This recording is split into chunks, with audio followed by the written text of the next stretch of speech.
must be accurate, must be consistent, so that they are not allowed to make these logistical changes by themselves. Somebody's got to be in charge. And sometimes we have problems in the church where we say, well, we're all supposed to be collegial, da-da-da-da-da, but somebody has to be in charge. Has to be in charge.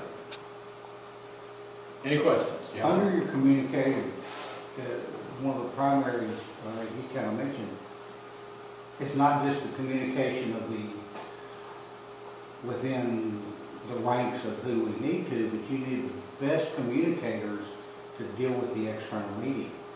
Exactly. That's exactly true. There should not be, but again, I go back to single point of contact. Should be a single point of contact that deals with all media. Whether it's television, whether it's print, whether it's radio. It should come through one source. If you don't do it through one source, you're going to get jammed up. And a lot of times it sounds like, if you've got a bishop who likes to talk, that's cool, except for one thing. Make sure that the bishop and the communications person are on the same page and that everybody's looking at what's going out, so that when the bishop does speak, the bishop is given factual information. This is going to cross you up. That's a responsibility of the communicator. And that's why you hear us say, perhaps the most important individual in the whole mix is your communicator. At some point in time, if you have something large going, you're going to have volunteers come in. The call center is absolutely critical for volunteers.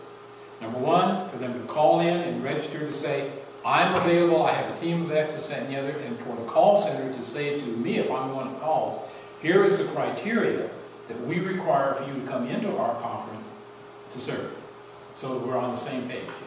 By the same token, people will volunteer, not only their selves and their teams to come in as volunteers to do work for you, they will volunteer goods. And one of the most important things that a call center does for you, it helps you to tell people what you do not want. Not what you want and what you need, what you do not want. Unsolicited donations will choke you. So if your call center is set up and doing what it needs to do, already you got the scripted, and when people say, we are collecting clothing in our neighborhood, and we've got 2 semi-trucks that are going to bring it to you, you very politely say to them, thank you, but we cannot use that at this time. By the same token, someone calls in and says, I have a half a boxcar load of drywall that I would like to donate to help in the recovery. And you're only in the 2nd day of relief. What do you say to them?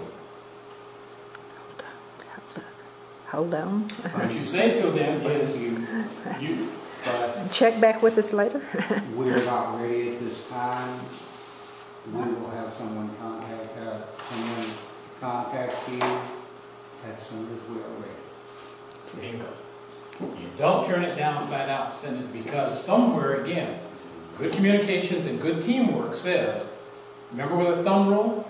We know we're going to be in this for the long haul, right? And at some point in time, we're going to need that drywall. But we need to be able to defer it, all right? But we don't need to turn it down.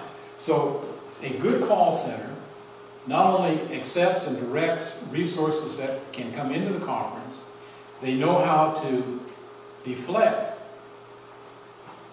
stuff from coming to the conference that's only going to cause more problems, and they know how to postpone the delivery of goods that are going to be needed at a later time.